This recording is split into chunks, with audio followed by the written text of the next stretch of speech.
arrête de gaspiller de l'argent dans ton projet stupide de voiture. Elle ne roulera jamais. J'ai répondu, tu as probablement raison. Puis j'ai terminé la restauration quand même. Quand la maison de vente m'a appelé pour m'offrir 180 000 $ pour mon gaspillage d'argent. Moi, un homme de 38 ans, je viens de vendre ma Dodge Charger RT 1969 pour plus d'argent que je n'en avais jamais vu de ma vie. Mon ex-petite amie Monica, 36 ans, dit maintenant qu'elle mérite la moitié parce que nous étions en train de construire une vie ensemble. Laissez-moi vous raconter comment nous en sommes arrivés là. Il y a 3 ans, j'ai trouvé la Charger garée dans une vieille grange. Le gars vendait la propriété de son père décédé. Il n'avait aucune idée de ce qu'il possédait. La voiture était ruinée, rouille, moteur bloqué, intérieur détruit par des rats. Mais je savais ce que c'était. Numéro d'origine correspondant, 440 Magnum, couleur d'usine émi-orange, une sur peut-être 200 produites exactement avec cette configuration. Je l'ai acheté pour 8500 $ en liquide. De l'argent que j'avais économisé pendant 5 ans. Monica et moi sortions ensemble depuis environ 6 mois quand je l'ai acheté. Elle n'était pas du tout contente. 8000 pour un tas de ferraille? Tu es fou? C'est une vraie rareté, ai-je dit. Elles deviennent de plus en plus rares. Mais elles ne roulent même pas. Tu aurais pu acheter une jolie Honda d'occasion. J'ai essayé d'expliquer la valeur potentielle, l'histoire, le fait que de telles trouvailles de grange devenaient extrêmement rares. Elle a levé les yeux au ciel. Les hommes et leurs jouets. Quel gaspillage.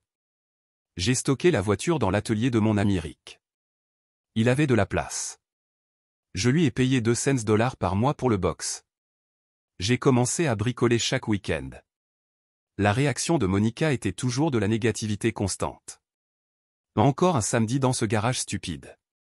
Combien as-tu gaspillé en pièces cette semaine? Tu sens l'huile de moteur. C'est dégoûtant. Tu te soucies plus de ce tas de ferraille que de moi. Le fait est que je ne la négligeais pas. On faisait encore des soirées en amoureux. Je payais toujours les dîners, les voyages, tout. Mais Dieu m'en garde de passer mes samedis après-midi sur mon projet avec mon propre argent.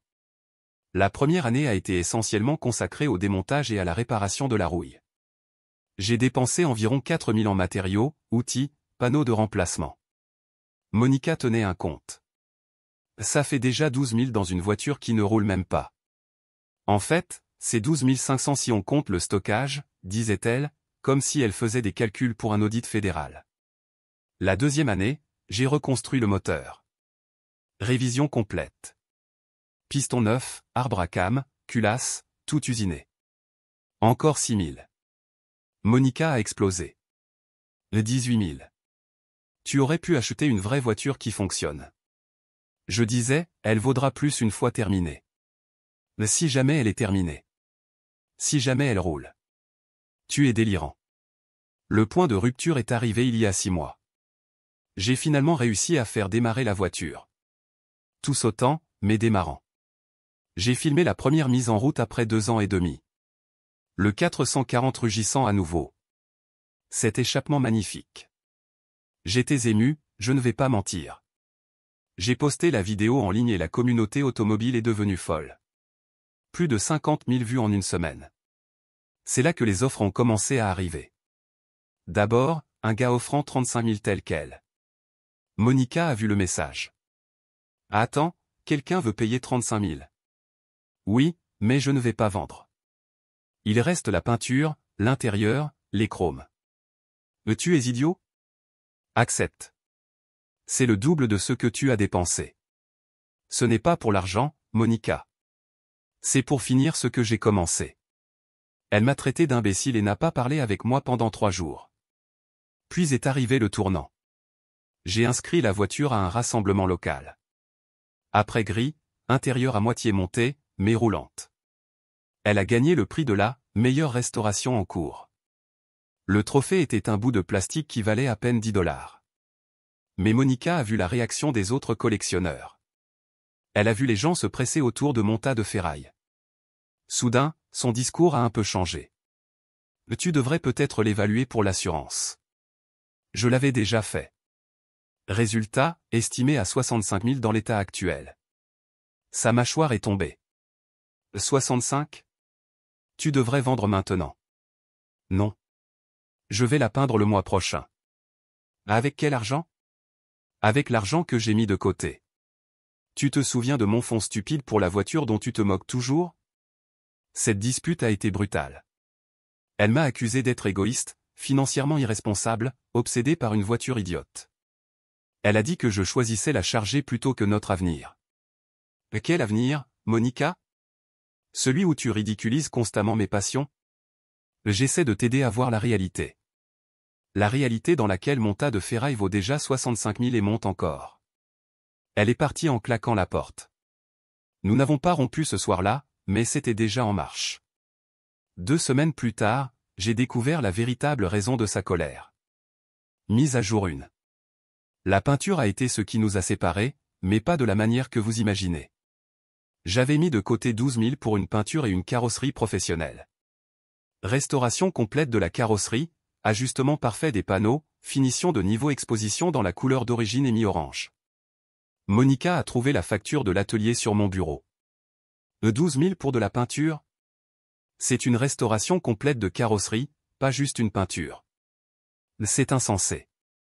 C'est un acompte pour une maison. C'est mon argent, Monica. Nous sommes ensemble depuis 3 ans.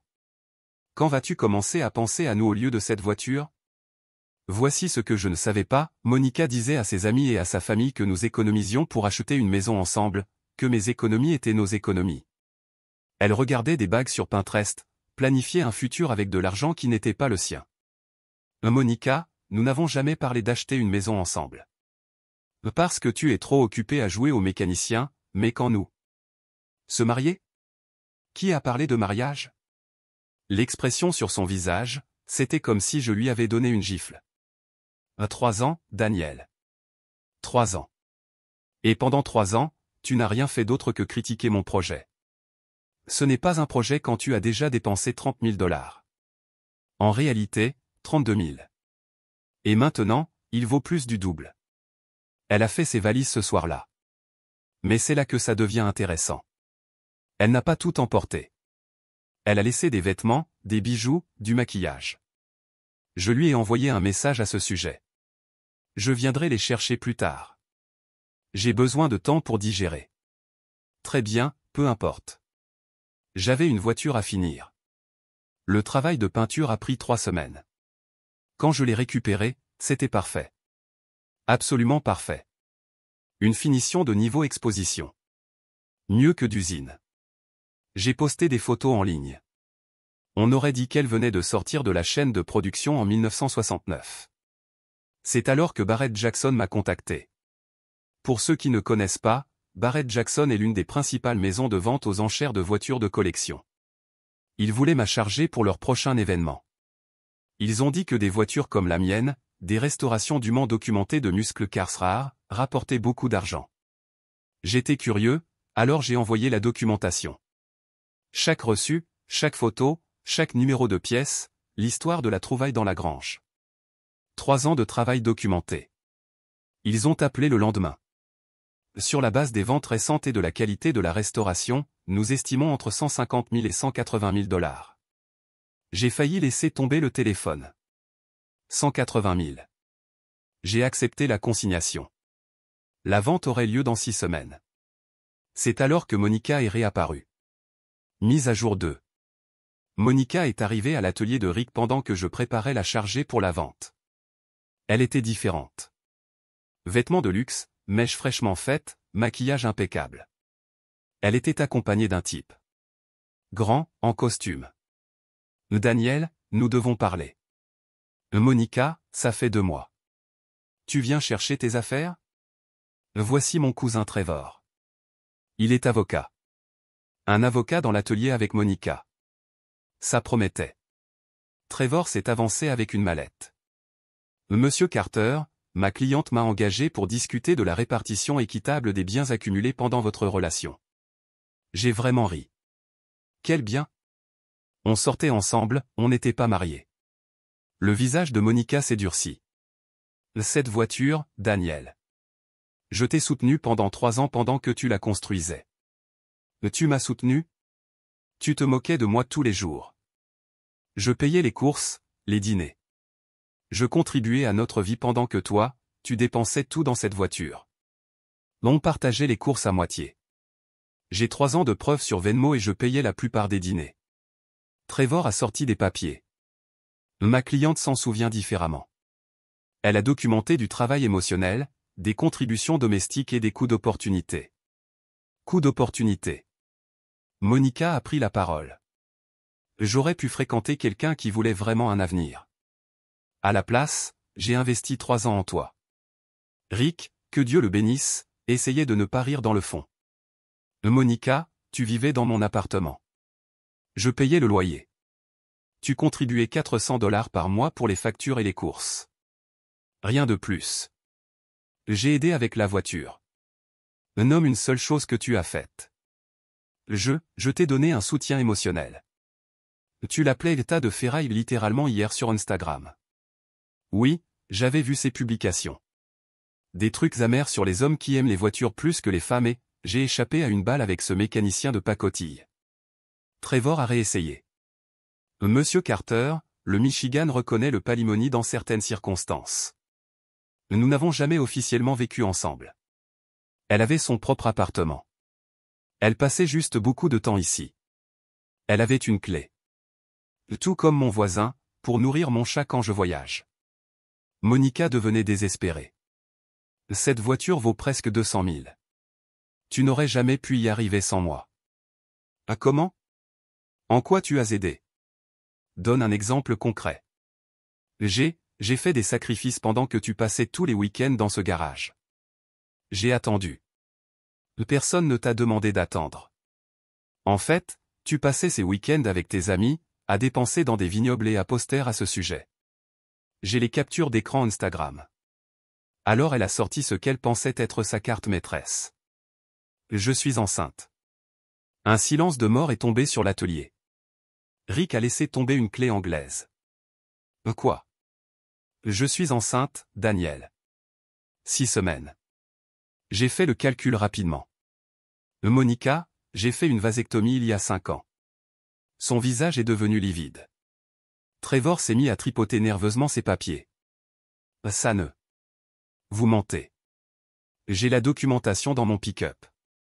J'ai aussi fait un test l'an dernier pour m'assurer que ça fonctionnait. Tir à blanc, Monica. Trevor a refermé la mallette. Je crois qu'on en a fini ici. Trevor, tu es mon avocat. Tu m'as dit que tu étais enceinte de son enfant. Ça change tout. Elle a déclenché les larmes. Daniel, s'il te plaît.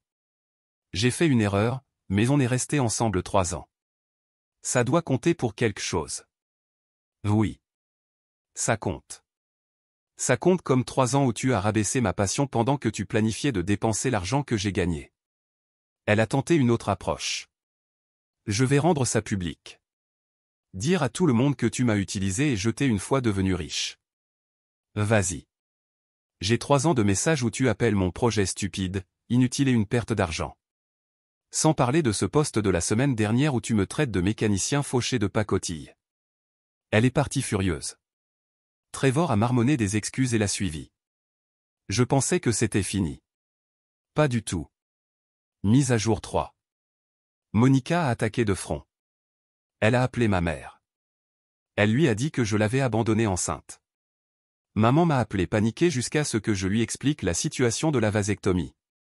Puis ma mère est entrée en fureur contre Monica. Cette petite sorcière menteuse. Je ne l'ai jamais aimée.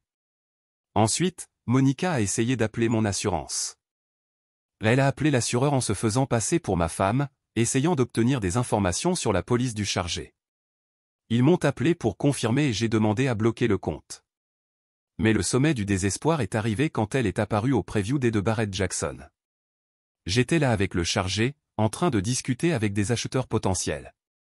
La voiture brillait sous les projecteurs, avec des collectionneurs sérieux examinant chaque détail. Et voilà que surgit Monica, tout apprêtée, marchant comme si elle était propriétaire des lieux. Elle a commencé à dire aux gens qu'elle était ma partenaire et à partager notre histoire de restauration. 3 ans de travail acharné, mais nous n'avons jamais abandonné. Un collectionneur lui a demandé à propos de la reconstruction du moteur. Elle a bafouillé. Ah oui, le moteur. Nous avons mis un gros moteur. Quel cylindré? Le plus gros de tous. Le gars m'a regardé, perplexe. J'ai pris la conversation. C'est un 440 Magnum d'origine, numéro concordant, 375 chevaux sortis d'usine. Elle n'a pas participé à la restauration. Monica a essayé de sauver la face. J'étais son soutien émotionnel. Une collectionneuse plus âgée a ri. Chérie, je restaure des voitures depuis 40 ans. Le soutien émotionnel ne reconstruit pas des carburateurs. La sécurité a fini par escorter Monica dehors après qu'elle a commencé à hurler au sujet de « bien commun » et de « mariage en union libre ». Les organisateurs de la vente n'ont pas trouvé ça drôle du tout. Ce soir-là, sa mère m'a appelé. Donna avait toujours été raisonnable, alors j'ai décroché. Daniel, je suis désolé pour ce que Monica a fait, mais tu dois comprendre qu'elle voyait un avenir avec toi. Mais elle voyait des signes de dollars, Donna. Ce n'est pas de l'amour. Elle t'aimait. Elle aimait l'idée que je finance son style de vie. Elle t'a dit qu'elle avait prétendu être enceinte? Un long silence. Elle a quoi? Elle a demandé de l'argent. Elle a dit qu'elle était enceinte. Elle a oublié que j'avais fait une vasectomie. Mon Dieu. Je suis désolé, Daniel. Je ne l'ai pas élevée pour qu'elle soit comme ça. Ce n'est pas ta faute, Donna. Combien vaut la voiture maintenant? L'estimation de la vente est entre 150 et 180 000. Un sifflement à l'autre bout du fil. Bravo, mon chéri. Tu le mérites. Au moins quelqu'un dans cette famille a de la classe. Mise à jour 4. Mon Dieu, la vente aux enchères a été folle. Le chargé est passé en prime time, le samedi soir, réservé aux meilleures voitures. L'arène était pleine à craquer. L'enchère a commencé à 80 000. 100 000 en 30 secondes. 120 000 en 1 minute. Deux collectionneurs sérieux se sont livrés une véritable guerre, le propriétaire d'un musée de muscles cars et un autre, connu pour avoir la meilleure collection privée de mopards du pays. 140 000. 160 000. 175 000. Mes mains tremblaient. 180 000. 185 000. Une fois. Deux fois. 190. A crié quelqu'un au fond. Adjugé. 190 000 $. 190 000 pour mon tas de rouille. Mon gaspillage d'argent. Mon projet stupide qui ne roulerait jamais. Après les frais, il me restait environ 170 000 net. J'étais sous le choc quand mon téléphone a explosé. Monica avait regardé la retransmission en direct. Tu as menti sur le prix. Non.